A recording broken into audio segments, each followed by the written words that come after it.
you for this introduction and for the very kind words you've used for me. And welcome, a hearty and warm welcome to all the students on board. And I'm given to understand that there are many more students expected to join, and I hope they would be expecting. I know this is as good as a graveyard. The night shift is known as the graveyard shift, and after lunch is similar to that. So I don't know whether this is a post-lunch session or you're going to be having lunch after this. But if it's a post-lunch session, it's quite a task on the part of the speaker. So I really hope the next 40 or 35 minutes we can sail through keeping our eyes open. Well, we're going to be speaking on corporate governance. That's the topic. But even before that, what I would like to discuss with you, let's have something like a warm-up session on this. When you know the subject, business ethics, I think your faculty, I think Zekar has conducted the earlier sessions. Now you might, yes, ma'am? Ma'am, no, actually, we are not able to hear you clearly. I mean, some words are missing. So maybe if you can switch off the camera so the connect bandwidth will not be Yeah. if I possible. have, I switched off the camera. Now, Left am I channel. audible? Yeah. You're audible. In between, we were losing your voice. Okay. Yeah. Thank you, ma'am. All right, ma'am. Thank you. So, business ethics is the subject we're dealing with. So, before we can come to arrive at corporate governance, quickly, what is business ethics and what you have understood of business ethics so far? Business and ethics, firstly, these are two rather incompatible entities. It's more or less an oxymoron. Business and ethics really don't go so much hand in hand. The fact that if you're running a successful business, it means that you have definitely crossed over the other side. That is, you have adopted some or the other unethical practices in order to run your business. It's not possible to run a business absolutely on truth, on integrity, on by practicing by indulging in ethical practices. So the subject title itself is an oxymoron, business ethics. Yet, if there are no lines drawn, there will be complete mayhem, complete chaos. So that is the reason I think the stalwarts of business thoughts thinking or business school, the school of business thought, they might have decided to have this title called business ethics. So ethics, we know, borders more on what is the norm of behavior. The norm of behavior as set by a civilized society, and it hinges on morals, and it also tilts towards accountability and that somebody is watching. Somebody is watching, so you better behave. So combining the two, business ethics makes for a very interesting subject in the sense how you are going to be towing the line that is drawn not just by society but also by law, the legal authorities, that is the legal entities. So when you talk about when you hear of things like CSR, which is corporate social responsibility, earlier, before the company's law, which has been revamped totally in Companies Act, which has been revamped, not totally, but to a great extent in 2013. Prior to that, we were following the 1956 Companies Act. So in 2013, there were sea changes that were effected, and that is the reason the nomenclature has also changed. Otherwise, these are just whenever there is an amendment to any law, that amendment goes by the Amendment Act, name of the act, but now the year does not change. But we saw that change in 2013. So by virtue of Companies Act 2013, we have clauses which have been added pertaining to CSR, which means corporate social responsibility, which which mandates companies to keep aside 2% of their profits, of their turnover, for the sake of socio-economic causes and charity. But there are quite a few ifs and buts about it. And then you have something known as whistleblowing. Whistleblower is we'll be doing the whistleblowing policy and everything about whistleblowing in the next session that will follow. Now, the next time that we meet. So even whistleblowing finds its way into the Companies Act 2013. So whistleblowing is another aspect. Why was this whistleblowing clause needed to be included in the legislation? Is simply because to encourage any entity in the corporation to be so vigilant to the extent that he or she can sound the authorities on what is happening inside. So that's the reason. So it's like if you recall now, SEBI is one that is Securities and Exchange Board of India. It was established in the year 1992. And actually, if it was an actual physical class, I would have had a little quiz over here. But with this virtual platform, it's really difficult to have a quiz because it's difficult to ask students to answer, and we have very little time.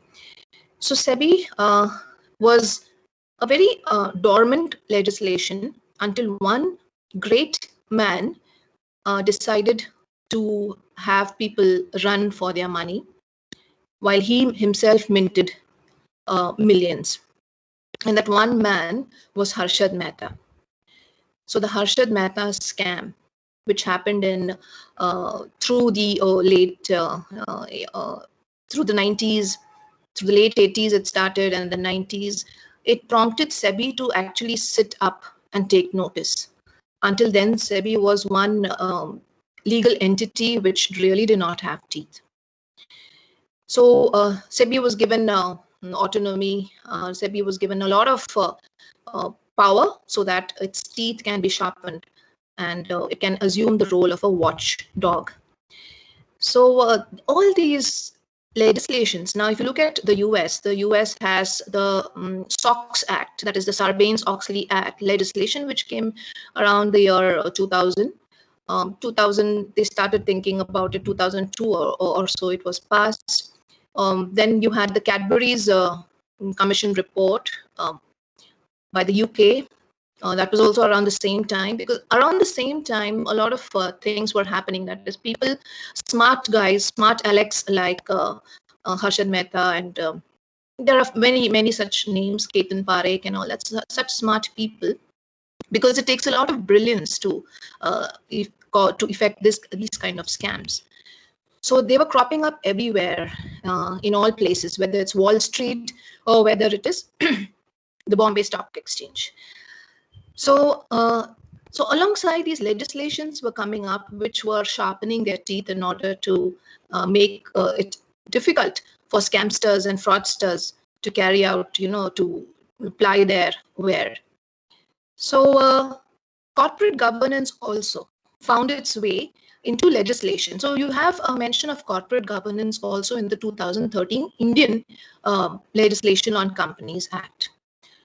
So corporate governance, if you look at it, we know the meaning of what is a corporate. A corporate comes from the word corporation, and with etymologically speaking, that is what is the base meaning of this term. It comes from the word corpus, which is Latin, and which means body. Okay, let me take a pause here and confirm. Am I audible now? Yes, ma'am. Okay, thank you. Well, so it's a body, right? Now, I'll just be giving you a sneak peek into what the law books say about, a body. You might have studied, if you have done your BCom, you might have studied mercantile law, and wherein you also might have studied about Companies Act.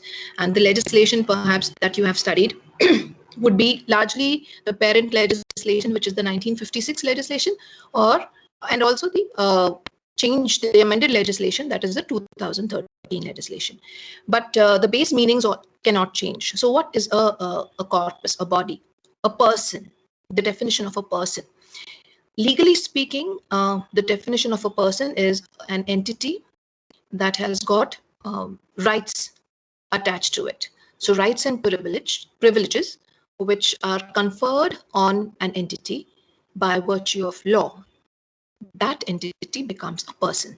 And that person can be a natural person like us, or an artificial person like a company or a corporate. So when you say company, corporate, when do you use this? You can use it interchangeably. The two words can be used interchangeably, but corporate is more to do with the arena. When you're talking about a wider spectrum of business, you use the word corporate, and otherwise you say joint stock company. You're talking about specific companies. So that explains the term corporate. So corporate is a person, an artificial person. And that person has got rights and privileges. That's why you can sell a corporation has goodwill, which is an asset which is sellable, a sellable asset. Okay, goodwill is a sellable asset. So it earns the goodwill over the years, and that's not just something to. It's not a cosmetic touch given to the corporation. It's something which carries money, just like your intellectual property rights, which are intangible rights, but they are assets of the corporation. As such, you have understood what is. Hopefully, you have understood what is a corporate. Now, governance. When it comes to governance, it is again the macro concept of management. There is a difference between governance and management. So when the deciding authorities in a corporation sit together, that is, you have the board meeting. Okay, so when they sit together and set down policies, rules, regulations of internal conduct, how internal dealings, how are the internal affairs to be dealt with, how are the external relationships and external agents to be managed. So every policy, every rule, every resolution, every regulation that they pass in those meetings, that is what they are doing, is they are governing. And then when it comes to day-to-day management of, or let's say the implementation of their policies, the day-to-day affairs of running the administration, of running the show, that is done by the CEO or the CFO, that is what you would call management. So management becomes it's a micro concept, whereas governance is the macro concept. So it's like setting down rules of conduct. So that is what is meant by corporate governance. Now, by virtue of this legislation and by virtue of the SOX, which I mentioned, that is the Sarbanes-Oxley Act in the US, or the Cadbury's report, all these have mandated upon corporations to have clear-cut policies or clear-cut guidelines on what their corporate governance looks like. What are their measures for accountability, for security, for investor protection? And because why do we need this is because there is a clear divorce between ownership and management. While the ownership lies in the hands of the shareholders, the management of day-to-day affairs lies in the hands of a few. Since there is this kind of a dichotomy between ownership and management, it's very essential that the management, the few, the cluster which contains a few of those running the show, they have to be answerable, accountable to the real owners of the company, that is the shareholders. And that is precisely why we need legislations creeping in. Otherwise, you cannot leave it to the prudence of the management. You cannot leave it to the prudence of a handful of board of directors to run the show. And when it was done, that is even before law could mandate it, even before that, I mean, even after that, rather, you have scams happening. Now, if I take some of the names like Ramalingam Raju, which scam comes to your mind? Can someone say? I'm just trying to break the monotony. Ramalinga Raju is associated with which scam? Anyone? Now I know Google is a genie, so Google is there to help you, but the answer should be prompt. You should come promptly with your answer. Anyone? Ma'am, the Satyam Software Company. Correct. Satyam Software. If I say Anderson, Andrew Anderson, what would come to your mind? Andrew Anderson. Rather, they're known as Anderson more. Anyone?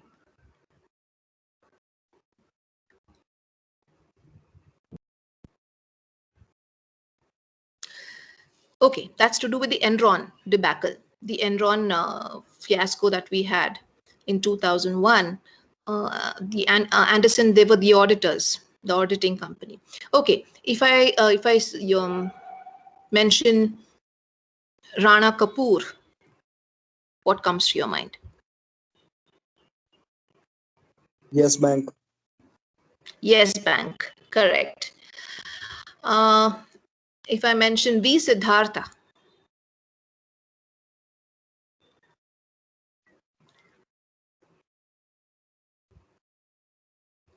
चलो जल्दी Google करो. V Siddhartha. He died, right? But he was associated with which? Cafe Coffee Day. Yeah, CCD, the favorite CCD. And he was the one, in fact, his family was into the coffee business for 140 years before the whole thing happened. And if I say, and then he committed suicide. Okay, that's the easiest way out, you just commit suicide. I mean, nobody's going to cry over that, but definitely there are a whole lot of investors are hurt, just like it also happened during the Harshad Mehta. But I would say that Harshad Mehta type of scams, when that happens, you must actually sit back and appreciate the brilliance of these people, because if you need brilliance to make laws, you need double the brilliance to break it, because you must be able to see through the loopholes, and that takes a lot of intelligence. So these people are really brilliant. Okay, so that was about a little quiz that we had. If you listen, if you talk about Shivinder Singh, Manvinder and Shivinder Singh, which company? Ranbaxy. Okay, so whether it is Ranbaxy or Devan Housing Finance Limited, that is DHFL, or you have our wonderful what should I call him? A business playboy or so, Vijay Mallya, Kingfisher, or you have Sahara, you name it, and you have all these huge bigwigs. They were such huge entities who were doing very well for a long time, but suddenly things went wrong. Because, well, if you look at Satyam Computers. So Ramalingam Raju, in fact, Satyam Computers was one, in fact, giving a lot of competition to its contemporaries at that time, whether it was Infosys or TCS also. Satyam held its own, and it was a very popular employment portal also, because people were used to take pride getting employed with Satyam Computers. Then what happened is suddenly Mr. Ramalinga Raju and his brothers decide to divert funds to some other investments, real estate investments, probably the areas that they are not comfortable with so far as their expertise is concerned. And then things are mismanaged, and then whistleblowing happens, and then everything goes topsy-turvy. The same with, if you look at Deepak Chopra. Okay, You know that he was arrested in September 2020. So out of the 300 crores that ICICI Bank sanctioned, a loan of 300 crores to the Videocon tycoons, the Hinduja brothers, out of that 64 crores was diverted to Mr. Deepak Chopra, that is Deepak Kochar, that is Chanda Kochar's husband's concern. So you see how the things have come out. This probably was, this dealing was done and it was swept under the carpet and thinking that nothing much, because being a woman at the helm of affairs, people, they relate a lot of integrity, honesty, and a lot of earnestness in running the company to a woman. A woman is really not seen immediately. A woman's face does not come to your mind when you talk about scams, financial scams, and scandals. So, but then here there was this woman who held sway for a very long time and was very popular, and she was in fact listed in Times also as one of the most powerful women, 100 most powerful women at that time and all that, Chanda Kochar. But something like this would happen, nobody really thought, because it was done in a very clandestine manner and things went awry.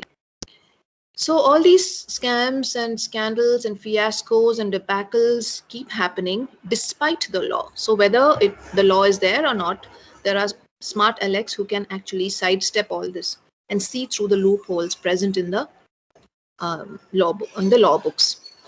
But then if you look at it again, it's like, the virus that is currently consuming so many people. It's feared. It has changed the dynamics of everything, socio-economic, political, everything. It has changed all the dynamics. But yet it's not such a major killer as mosquitoes are, because mosquitoes don't get that footage in the newspapers as much as the virus is getting. So mosquitoes kill more people than the virus does. But still, since it's in the book, it's in the news all the time. That is why we feel, okay, virus is really a frightening thing. Similarly, fraudsters and scammers and fraudsters and all these kind of people, they are there in the news, and that is why we feel, there's so much deviance of law happening. But that's not the case. Law does its work. Because there's a law, because there are provisions which are punishable, there are people who actually fear the law also, and they toe the line, and they function within the gamut of whatever the boundaries set for them. So that's what governance does.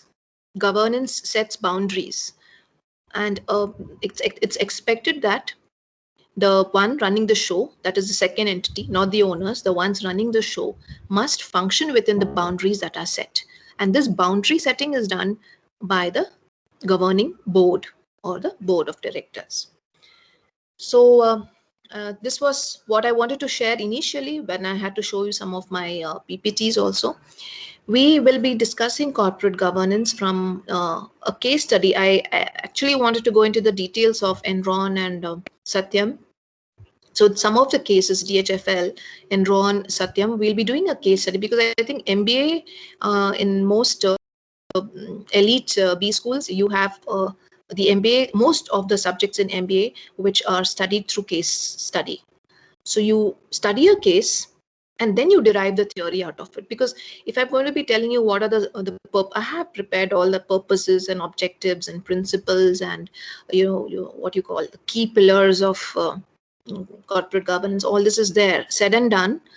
But we need to study cases so that these principles and this theory is appreciated. So we'll be looking at a few cases and then derive the theory from those cases. I think that makes more sense, because that would then be, you will be able to retain a better idea of the concept of corporate governance, whether it's corporate governance or next would be whistleblowing, then you have CSR. This is what I propose to discuss. CSR, and then we'll have environmental laws, a little bit of it as given in your syllabus. But the thrust will be on case law. So if you can read up some of the cases which I mentioned, one is the Enron, then you have Satyam, then you have Kingfisher, you've got DHFL, you've got Ranbaxy, ICICI, Yes Bank, all these cases. If you can read up on that, and then we can have a quick discussion on what went wrong where. Because see, if you look at the pillars of corporate governance, okay, pillars of corporate governance is, it should be there should be transparency, there should be accountability, auditing should be done with absolute clarity, and no compromise. Integrity is expected in any business. Okay, these are all utopian thoughts. Like that's why ethics, right? It's discussed under ethics. So integrity is expected, but where it can be tweaked, where it can be compromised, those people in the show, in the know of things, know to do it. Okay. Today we have so many other corporations, even the Tata Sons and Cyrus Mistry. It's still not clear because the court has held that Cyrus Mistry's ouster has upheld the ouster of Cyrus Mistry. So in that sense, Tata Sons has won. But there again, there was some kind of a compromise or some kind of a failure in corporate governance, as has been, as Cyrus Mistry has stated. So in that sense, we'll have to see what is going to the details of the Tata Sons and Cyrus Mistry case. But today also, many of the successful, I'm not naming it because then that will might spark a row. So I'm not naming it, but there are many business entities, very powerful, with a lot of political backing, who are flouting corporate governance rules to the hilt and still making big bucks. So it's only the ones who get caught are the ones who are, titled as wrongdoers, as white collar criminals. But the ones who don't get caught are doing the same thing. That the only difference is that they're not getting caught, they're only getting richer. So that is why there's such a dichotomy between the haves and have-nots in our country. Why there is such a dichotomy in our country? It's simply because the smart ones are getting that kind of a political cushioning, so that they can continue with their scamming outright. Okay, so I don't need to tell you, you're smart enough to understand which companies I'm talking about, which have got they've unke sar pe sarkar ka haath hai. So then I'm not going to controversies now, but we'll be looking at some of these cases. So I hope you are comfortable with the idea of discussing cases and then deriving the theory out of it, because theory you can get anywhere. You just Google it and you'll get the whole list of, I don't need to tell you that, the whole list of pillars and all that. So I'll be discussing with your faculty in charge, Dr. Sonali, and then we'll have a proper framework. We don't have too many sessions together, I'm given to understand. So we'll have a proper framework of how much time and I can devote to this. 40 minutes I have told. We'll have it only for the first session. Next time we can have it double session, as a double session, so it gives us more time to study these cases. So I think for now I take you. I pause for now. I would like Dr. Sonali to take over. And yes. Thank you so much, Elizabeth ma'am. There's one point which I feel you have reinforced, and that students will understand the importance of case studies, because that is what I always tell them in my lectures. The theoretical part, you can get it from anywhere. I'm going to skip that. I'm going to focus more on the practical aspects and on the case studies. So thank you. I think the students will now realize what is, what do we say, case studies and MBA education, how it goes hand in hand, basically. Correct. Because correct, ma'am. Because you see, in IIMs and all that, the faculty sits at the back in a class, a typical classroom. The faculty sits at the back, and the students are supposed to, in the middle of the night, they're given a case, and they are supposed to present the case analysis in the class in the morning at 7:30. Absolutely correct. Absolutely. So this is how MBA is studied. So theory koi bhi padha sakta hai. You don't need to have a teacher. Exactly. Right. Yeah. So it was a good introductory session, and I hope all the students, they'll be coming basically we all will be on the same page now. So I think they should be ready. So students, I advise all of you to please go through these case studies. And ma'am, maybe you can tell them 2 or 3 to begin with, because are we having a lecture Friday? Are we able to make it? Yes, we'll have a lecture. So if they have only 1 day in hand, so maybe you can just tell them 2 or 3 case studies which you want to discuss. They'll read that. Okay. And they should be ready with that, right? All right. Yeah. So then for now, it can be, you can take the Enron case. Yes. Enron's, the Satyam Computers case. And maybe one more we can have from the ICICI one. Okay. Okay. Perfect.